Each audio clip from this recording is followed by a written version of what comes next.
아침 목소에 오신 여러분들을 환영하고 축복합니다. 하나님께서 새로운 날을 허락하셨는데요. 새로운 날을 얼마나 새로운 은혜로 오늘 하루 우리 인생을 지킬 줄 믿습니다. 오늘은 하나님의 아들이신 예수라는 제목을 가지고 누가복음 2장 41절부터 52절까지 말씀을 함께 살펴보았으면 좋겠습니다. 우리 41절부터 45절까지 말씀 같이 한번 읽어볼까요? 그의 부모가 해마다 유월절이 되면 예루살렘으로 가더니 예수께서 12살 되었을 때에 그들이 이 절기의 관례를 따라 올라갔다가 그 날들을 마치고 돌아갈 때에 아이 예수는 예루살렘에 머무셨더라. 그 부모는 이를 알지 못하고 동행 중에 있는 줄로 생각하고 하룻길을 간 후 친족과 아는 자 중에서 찾되 만나지 못하매 찾으면서 예루살렘에 돌아갔더니. 네, 오늘 본문은 이렇게 시작하죠. 그의 부모가 해마다 6월절이 되면 예루살렘에 가더니라고 되어 있습니다. 그 당시 율법에 의하면 모든 남자들은 1년에 3번씩 예루살렘에 가서 제사를 드리게 되어 있어요.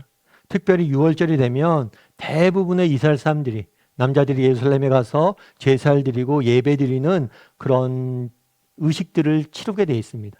그래서 요셉과 마리아 그리고 예수님도 해마다 이것들을 6월절이 되면 예루살렘 올라갔다. 율법을 지키기 위해서 예루살렘 올라갔다라고 되어 있어요. 이를 통해서 알 수 있는 바는 뭐죠? 어제도 우리가 나누었던 것처럼 예수님께서 그 부모와 함께 율법에 하나님 말씀에 순종하는 삶을 살고 있었음을 보게 돼요. 그런데 해마다 이렇게 6월절에 올라갔는데 12살 때 조금 특별한 일이 있었어요. 유대인들은 전통적으로 12살을 뭐라고 보냐면 12살 정도 되면 이제 성인이 되었다라고 봤대요. 그러니까 성인이 되기 시작한 나이를 12살로 본 거예요. 그래서 12살 정도 되면 혼자 다니기도 하고 혼자 지내기도 합니다. 그래서 12살 때 어떻게 됐냐면 예루살렘에 올라갔다가 또 그런 모든 의식을 마치고 뭘 했어요? 돌아갔어요. 돌아갔는데 예수님만은 그 일행에 쫓아 내려가지 않고 예루살렘에 머물렀다라고 성경은 말해요. 근데 이거 부모님들이 이것들을 몰랐대요.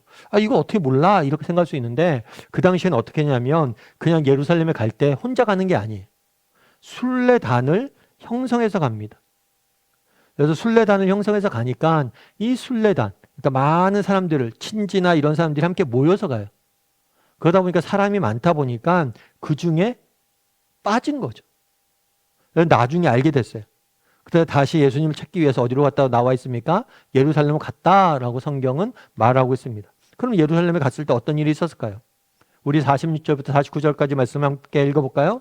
사흘 후에 성전에서 만난즉 그가 선생들 중에 앉으사 그들에게 듣기도 하시며 묻기도 하시니 듣는 자가 다 그 지혜와 대답을 놀랍게 여기더라.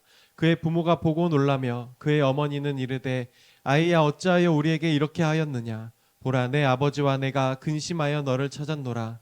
예수께서 이르시되 어찌하여 나를 찾으셨나이까. 내가 내 아버지 집에 있어야 될 줄을 알지 못하셨나이까 하시니. 어떻게 되냐면 성전에 올라갔어요. 올라가서 만났어요. 만났더니 예수님이 누구와 함께 있었어요? 선생들과 함께 있었다라고 이야기합니다. 그 당시에는 예루살렘 성전에 랍비들이 모여서 자신의 말씀을 가리키고 사람들이 질문하면 답도 하고 그랬어요. 질의응답 시간도 갖고 그랬어요. 랍비들이 가리키고 있을 때 예수님께서 그들의 강의를 들으시고 뭐예요? 물었어요. 질의응답을 한 거예요. 그러니까 질문을 하는 거 보니까 너무 놀라운 거죠. 야, 어떻게 이런 질문을 해? 라고 하면서 랍비들이 예수님과 대화를 하면서 많이 놀라고 신비롭게 여겼다라고 이야기를 합니다. 사실 그래요, 여러분. 질문만 봐도 이 사람이 얼마큼 알고 있는지 압니다. 학생들이 이제 질문하는 거 보면 교수들이 다 안다고 그러잖아요. 얘가 안다, 모른다. 아니까 이런 질문하고 정말 몰라서 엉뚱한 걸 질문한다. 이런 이야기를 한다죠. 그러니까 랍비들이 알았던 거예요. 예수님의 지식에 대해서 놀랍게 여긴 거죠. 그런데 그때 어머니 마리아와 요셉이 찾으러 간 거죠. 그러면서 얘기한 거예요. 약간 책망을 섞어서 야, 너 때문에 우리가 걱정했잖아. 왜 여기서 이러고 있어? 라고 이야기를 한 거죠. 그랬을 때 예수님이 뭐라고 답했다고 그랬어요? 어찌하여 나를 찾나이까? 내가 내 아버지 집에 있어야 할 줄을 알지 못하나이까? 지금 예수님이 어디 계세요? 성전에 계세요. 그런데 내가 성전에 있는 걸 알지 못했습니까? 라고 표현하지 않고 이 성전을 뭐라고 그래요? 아버지 집이라고 표현해요. 다르게 말하면 이 말을 통해서 무엇을 알 수가 있어요? 하나님의 아들이심을 고백하는 거예요. 자신이 하나님의 아들됨을 여기서 나타내고 있는 거죠. 여러분, 우리가 그런 경우들이 있어요. 많은 사람들이 그런 식으로 이야기를 해요. 예수님, 그래 알겠다. 너희가 예수님이 원래는 사람이었는데 예수님을 따르는 제자들이 너무나 그를 존경해서 예수님을 신격화했다라고 이야기를 해요. 그래서 원래 예수님은 사람이었는데 신격화한 거다라고 이야기를 합니다.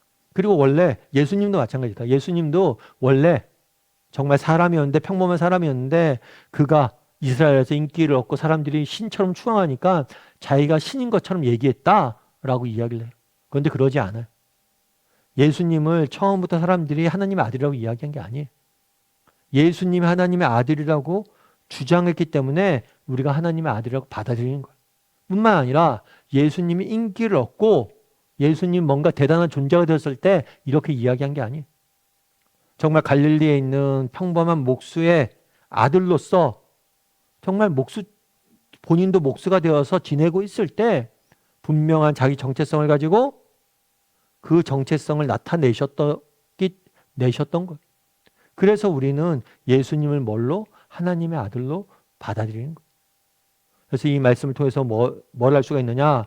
예수님께서는 하나님의 아들이라는 분명한 정체성을 태어났을 때부터 가지고 있었다는 거. 그래서 우리가 신격화하고 우상한 게 아님을 알 수 있어요. 또한 오늘 보면서 우리가 알 수 있는 건 뭐냐? 또 한 가지 알 수 있는 건 뭐냐면 이 정체성의 중요성이에요. 정말 그날의 예수님은 뭐예요? 어려서부터 분명한 정체성을 가지고 사셨음을 보게 돼요. 우리도 마찬가지예요. 여러분, 우리가 세상 속에 살 때 우리에게 제일 중요한 게 뭘까요? 그건 우리의 정체성이에요. 우리가 누구인지. 아, 그래. 난 하나님의 자녀야. 아, 그래. 나는 성도야. 저 같은 경우는 뭐예요? 아, 그래. 나는 목사야. 내가 목사라는 분명한 정체성을 갖고 있으면 세상 살 때 어떡할까요? 보다 목사답게 살려고 하겠죠. 말도 조심스럽게 하고 정말 덕을 끼치기 위해서 노력을 하겠죠. 더. 그러니까 결국에 우리가 어떤 정체성을 갖고 있느냐, 이것만큼 중요한 것이 없음을 우리가 본문을 통해서 알 수가 있는 거예요. 그리고 예수님도 분명한 정체성을 가지고 살았음을 우리는 보게 되는 거예요. 여러분, 안데르센이라는 작가를 아마 알 거예요. 안데르센이라는 작가가 뭘 썼냐면 미운 오리 새끼라는 그런 작품을 썼습니다. 이 미운 오리 새끼는 내용이 이런 거죠. 어느 날 갑자기 오리 틈 사이에 백조 새끼 한 마리가 태어납니다.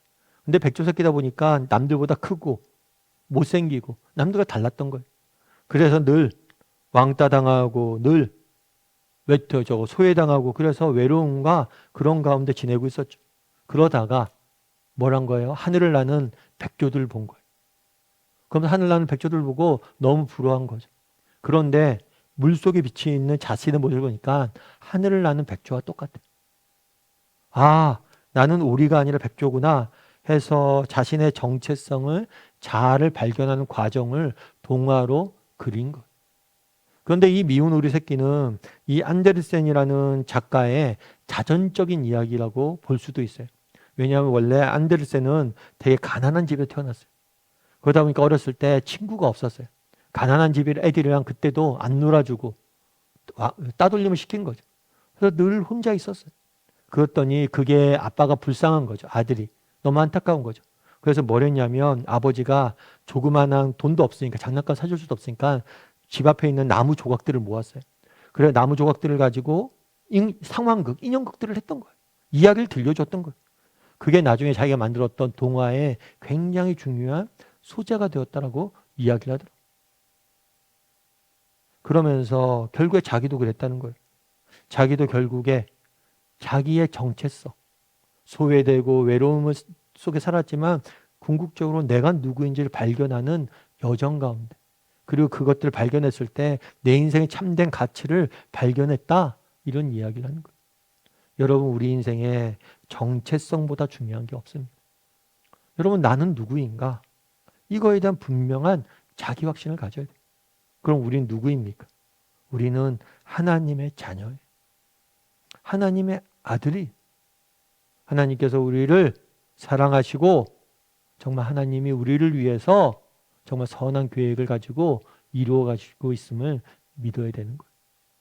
여러분, 세상 속에서 우리가 고난과 역경과 어려움들이 있을 수 있습니다. 그런데 고난과 역경과 어려움들을 이기는 가장 중요한 힘은 뭘까요? 그건 정체성이에요. 능력이 아니에요. 내가 누구인지 분명한 정체성을 가지면 어떤 어려움도 이겨낼 수 있는 거. 그래서 바라기는 우리 다음의 식구들이 정말 내가 누구인지를 늘 기억했으면 좋겠어요. 우린 누구예요? 하나님의 사랑받는 자녀예요. 우린 누구예요? 하나님이 정말 소명자로 우리를 이 땅에 보내셨어요. 우리가 있는 자리에서 하나님 보내신 소명을 이루어가야 될 책임을 맡은 소명자들이. 그래서 정말 내가 누구인지 기억하고 정말 그런 사람답게, 정말 내가 하나님의 자녀니까, 성도이니까 성도답게 살기 위해서 노력할 줄 아는, 정체성에 어울리는 삶을 살아갈 줄 아는 저나 여러분이 되기를 주님의 이름으로 소원합니다. 우리 이 시간 함께 기도했으면 좋겠습니다. 기도하실 때 오늘 본문의 말씀 기억하면서 기도했으면 좋겠습니다. 정말 예수님이 어린 시절에 있었던 사건들을 오늘 우리는 살펴보았습니다. 예수님은 분명히 자기 하나님의 아들이라는 분명한 정체성을 가지고 사는 모습들을 보게 됩니다. 사람들이 주목했을 때, 사람들이 환영했을 때, 사람들이 박수 칠 때가 아니라 외로이 홀로 이 땅을 살아갈 때 내가 누구인지 기억하며 살아가는 모습들을 보게 됩니다. 우리도 정말 우리가 누구인지 기억하게 도와달라고, 분명한 정체성을 가지고 세상 속에 살아가게 해달라고. 우리는 누구입니까? 하나님의 사랑받는 자녀입니다. 이 사실을 기억하고 하나님의 소명자임을 기억하고 그리스도인임을 기억하고 세상 속에서 정말 믿는 자답게 구별된 삶을 살아가는 사람들이 되게 해달라고 이 시간 목소리로 같이 기도하도록 하겠습니다. 같이 기도하시겠습니다.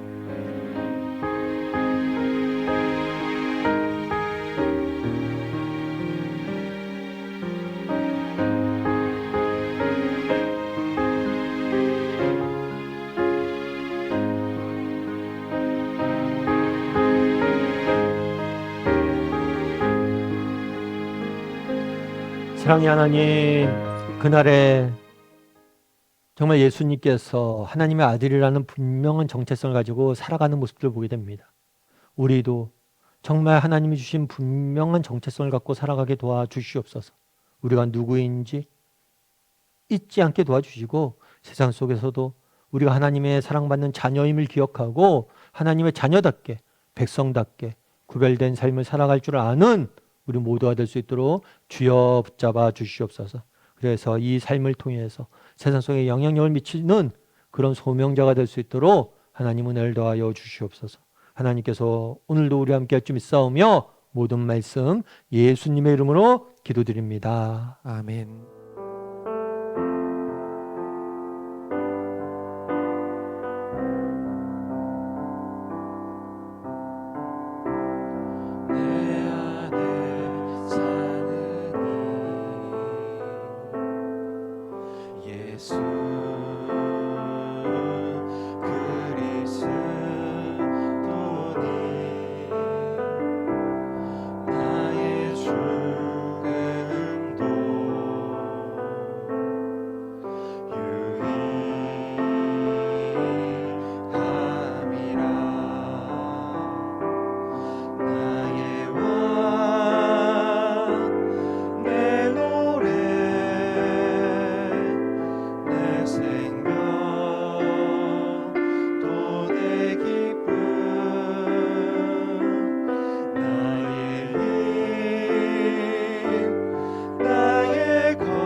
사랑하시네